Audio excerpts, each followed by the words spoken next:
dos patriarcas: Abraão, Isaque, Jacó e José. José foi o último dentro dessa visão patriarcal, né? José.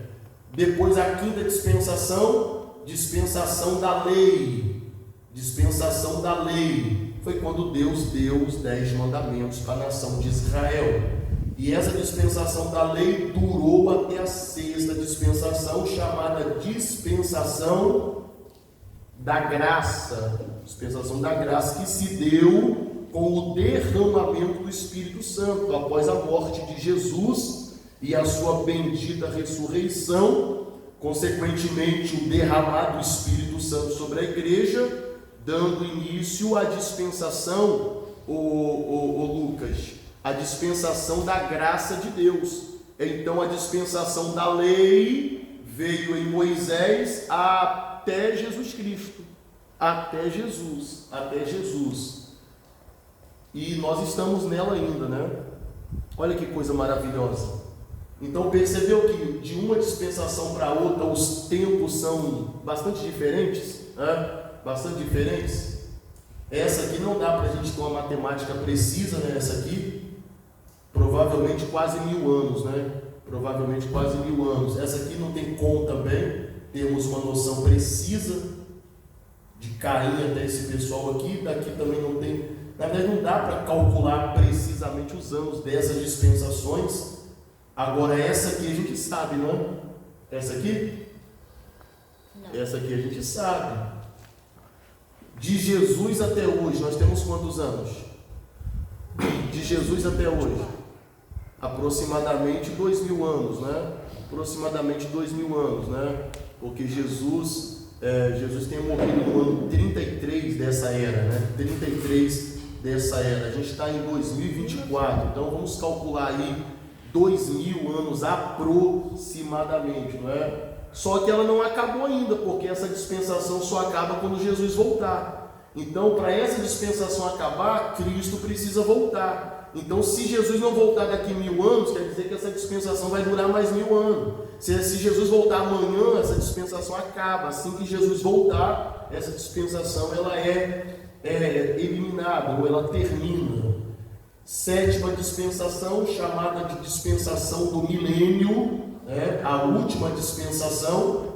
Dá para sabermos o tempo também, Se a dispensação é chamada de dispensação do milênio, quer dizer que essa dispensação vai ter quantos anos? 1000. Se ela é chamada de dispensação do milênio, quer dizer que essa dispensação vai ter 1000 anos. Fala aí. Pastor, essa é uma pergunta inédita, mas eu anotei sobre essa dispensação. Mas na Bíblia, não sei se eu tenho aí, por que acontece essa dispensação, essa sexta dispensação? Por que acontece essa sexta? Julgamento, redenção. Sim. A dispensação, na verdade, não aparece escrito ali na Escritura, né? Por que surgiu essa palavra dispensação? Só para marcar um acontecimento de outro, só para destacar um acontecimento de outro. E a cada dispensação, Deus mandava um juízo e junto com o juízo um escape para salvar alguns. Quer ver? A primeira dispensação aqui, juízo. Qual foi o juízo lá no Éden? A expulsão do jardim. Então Deus trouxe um juízo. Qual foi a provisão de Deus lá no jardim com a expulsão?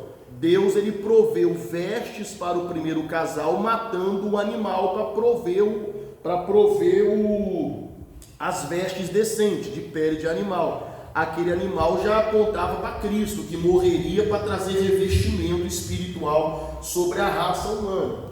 Na segunda dispensação, qual foi o juízo? O dilúvio, está aqui embaixo, dilúvio. Na dispensação do dilúvio, Deus trouxe o juízo, que foi as águas, mas Deus também trouxe o escape. Qual foi o escape no dilúvio?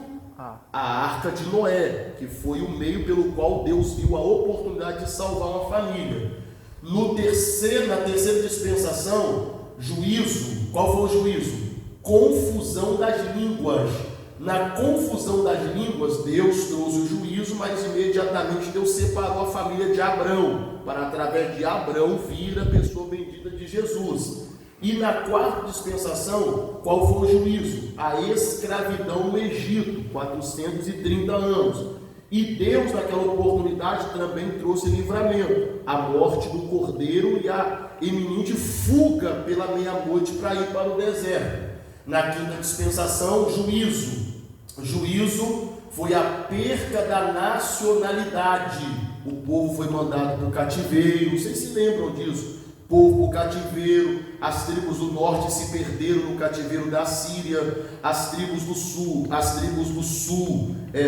do norte se perderam, as tribos do sul foram para a Babilônia, perderam a nacionalidade no meio da Babilônia, o idioma hebraico fracassou, veio o aramaico, ok? Na dispensação da graça, qual será o juízo de Deus nessa dispensação? A grande tribulação. Qual vai ser o livramento para o povo durante a grande tribulação? O arrebatamento da igreja. Então, toda a dispensação que veio na terra, Deus trouxe juízo, mas também Deus trouxe uma porta de escape para um grupo. E por que se deu esse nome dispensação? Dispensação é só um termo para identificar um acontecimento do outro e fazer a separação. Perfeito, Fábio? Fazer a separação, só para isso. Oi? Sim, a dispensação. Por que dispensação? O que é dispensação? É só algo que marca um tempo entre um acontecimento e outro acontecimento. Ok? Vejamos.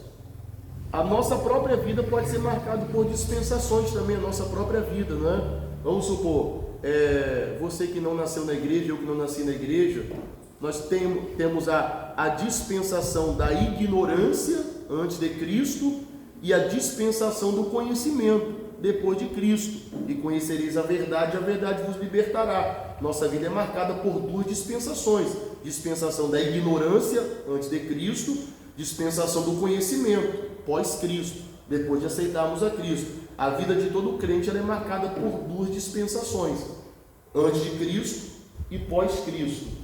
Vamos lá, vamos prosseguir para a gente tomar rumos aqui ao final dessa ministração.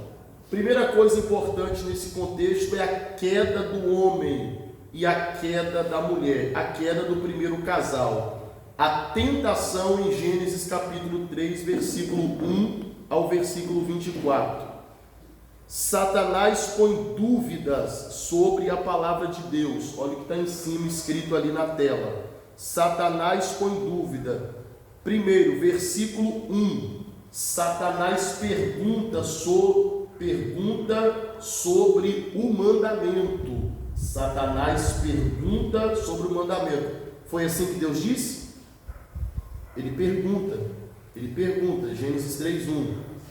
Foi assim que Deus disse? Se vocês analisarem aí, foi assim que Deus disse? Aí no versículo 2 e 3, Eva conhecia o mandamento. Ela disse: foi assim que Deus disse, que de todas as árvores podemos comer livremente, mas a árvore que está no meio do jardim, do fruto do conhecimento do bem e do mal, dele não podemos nem tocar, comer e nem tocar, porque no dia que dele comermos, certamente morreremos. 4. Satanás diz que Deus é mentiroso. Satanás diz que Deus é mentiroso. Como assim, pastor? Não foi bem assim que Deus disse. É porque Deus sabe que no dia que vocês comerem, vocês serão como Ele, conhecedores do bem e do mal. Então Satanás está colocando na mente de Eva o quê? Deus mentiu, vocês não vão morrer coisíssima nenhuma. Prosseguindo. 5. Oi? Embora ele tentou botar dúvida de Jesus também no deserto. Isso aí. Se é filho de Deus mesmo, faça que essa pedra de Deus. É isso aí. Uma das principais, Satanás tem muitas armas, né? Mas uma de suas principais armas também certamente é o elemento da dúvida, não é? Ele lança na cabeça da pessoa a dúvida, para a pessoa ficar questionando a si mesmo, questionando a palavra e questionando a Deus. Em que sentido? Será que é isso mesmo? Será que é isso? Será que isso é verdadeiro? qual é a arma que ele usa? A dúvida. E ele plantou na mente de Eva essa dúvida. Satanás põe Deus em dúvida para Eva. Será que foi isso mesmo? Será que foi isso que Deus quis dizer mesmo? Será que realmente eu vou morrer se do fruto eu comer? Ela conseguiu plantar, a serpente conseguiu plantar, ou Satanás conseguiu plantar na mente de Eva dúvida no relacionar entre a palavra de Deus e a palavra da serpente. 6. Satanás cativou o ouvido, os olhos e o desejo. Satanás cativou o ouvido. Primeira coisa que Satanás ganhou de Eva foi o quê? Os olhos ou o ouvido? Primeiro foi o ouvido, porque ele começou a falar com ela, e depois que ele ganhou os ouvidos dela, aí ele fez com que ela visse o fruto de forma diferente, e consequentemente os olhos dela foram abertos para o desejo de tomar, de possuir, de comer do fruto. Versículo 6, a consequente desobediência. Por que desobediência, Sérgio? Porque depois de dialogar com a serpente, o que ela fez? Ela tomou do fruto, porque ela viu que era bom, ela observou e por fim ela tomou, porque todo pecado começa onde? Nos olhos. Todo pecado começa nos olhos. Todo pecado começa nos olhos. Viu, estava vendo, estava contemplando, e vendo a mulher que a árvore era boa e o fruto agradável para dar entendimento, ela foi e tomou. Mas ela, antes de tomar, e vendo a mulher, ela estava namorando aquele fruto, e vendo, não é e viu a mulher, entre viu e estar vendo, são duas coisas diferentes. Você viu? Vi, é algo rápido. Entre viu e estar vendo, são duas coisas diferentes. Preste atenção. A mulher estava vendo, e vendo a mulher que a fruta era boa, agradável aos olhos, boa para dar entendimento, ela foi lá e tomou, ok? Pode falar. Só que o desejo do coração dela entrou quando ela ouviu, porque quando Deus falou, ela viu, mas não entrou o desejo. Sim. Então a mulher é aquilo que ela ouve. Sim, a janela da alma da mulher são os ouvidos. A janela da alma do homem é os olhos. Perceba, a mulher ela é ganha por aquilo que, por isso que está escrito isso aqui, ó. Satanás cativou o ouvido, os olhos e o desejo. Os olhos e o desejo vieram como consequência do ouvido que já tinha sido ganho. A mulher se ganha no ouvido, elogios, Já percebeu? Você que é casado, por exemplo, faz um elogio para sua mulher, Quem tem costume, Tem homem que não tem costume de elogiar a própria mulher, mas elogia a mulher ela fica toda boba, não é assim? Toda feliz. O namorado, por exemplo, vai elogiar a namorada. Toda mulher gosta de elogio, toda mulher. Agora o homem, a mulher pode viver a vida toda falando como você é bonito, hein? Você é bonito, hein? Oh, você é bonito, hein? Nossa, você está bonito hoje. O homem não quer nem saber para essas coisas. Você raspou a cabeça, ficou tão bonito. Nossa, você cortou o cabelo diferente, ficou tão bonito. Entra por aqui e sai por aqui.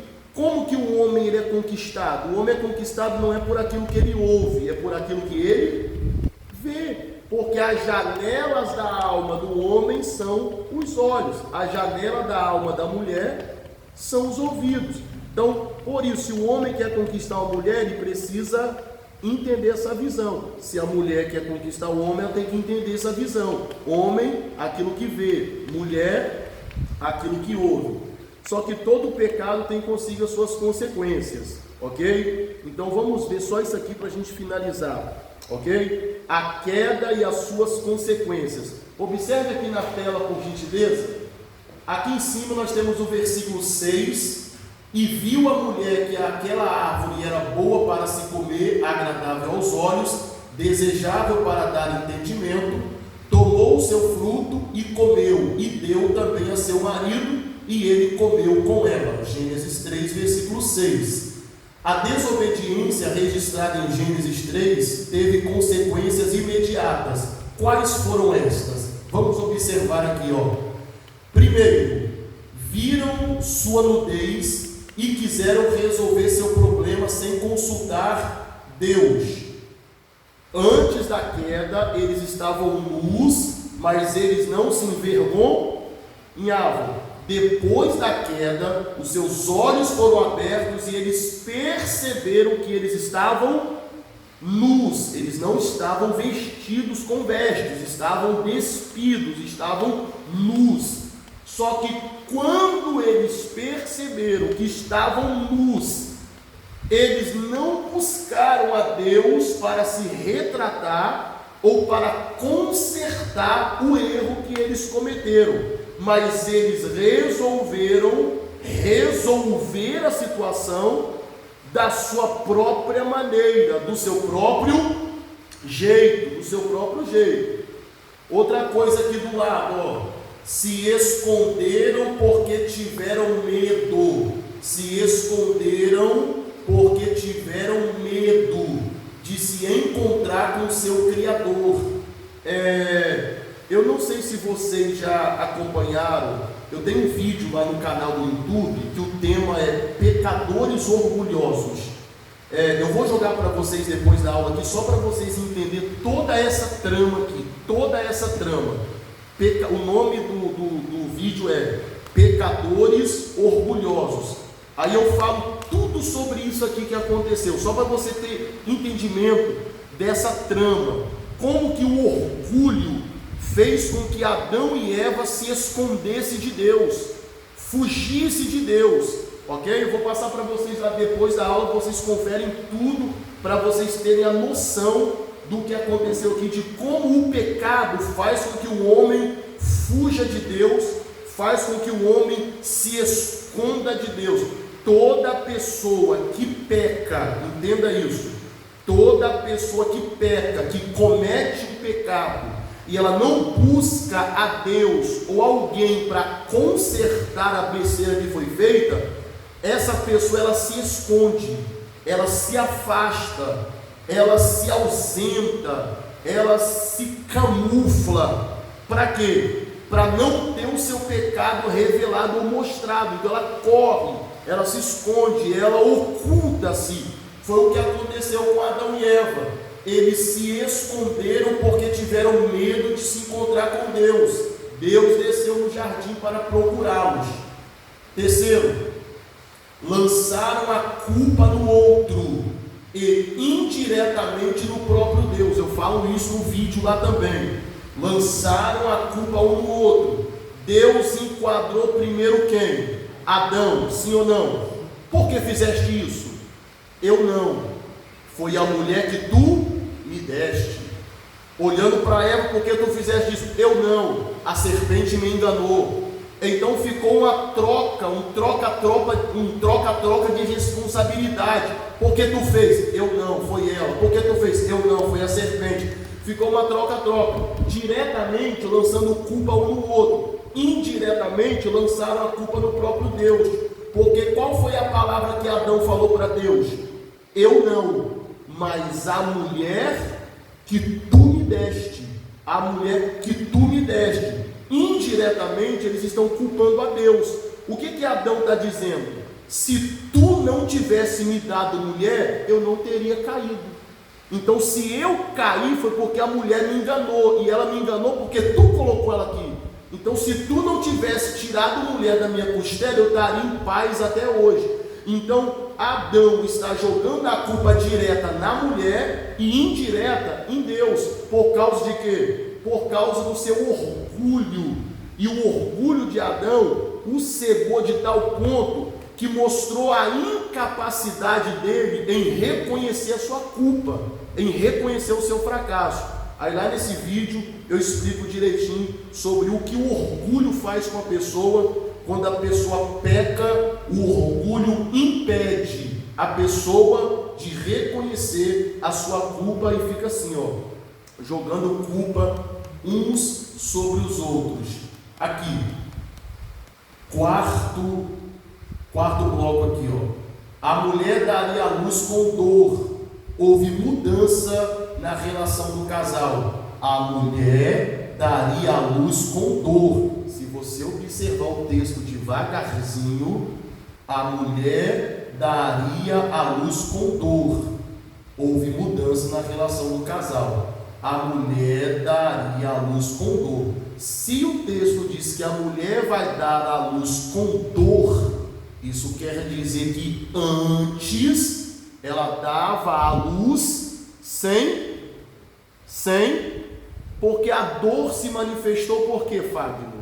Por causa do pecado. O pecado trouxe a dor, o pecado trouxe a morte, o pecado trouxe o cansaço, o pecado trouxe a fadiga, o pecado trouxe a morte, o pecado trouxe o luto, o pecado trouxe a tristeza, o pecado trouxe as lágrimas, o pecado trouxe o sono. Então, antes do pecado, ela não tinha dor. Pós-pecado, dor no parto, ok? Isso nos faz entender que antes do pecado já havia processo gestacional.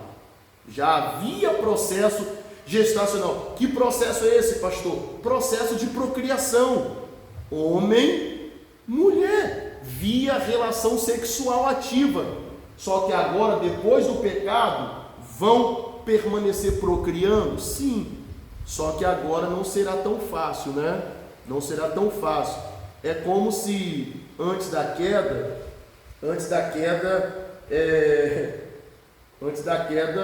como se Deus aplicasse uma anestesia, não é? Uma anestesia, e ela não sentia dor.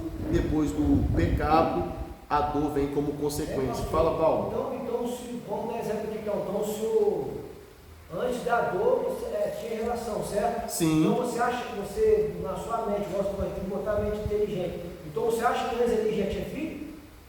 Antes? É? Sim. Mas sim. você mais, aí vamos dar exemplo, igual o senhor sempre me ensinou. Quando estiver pregando, aí o camarada depois chama o senhor no. Sim.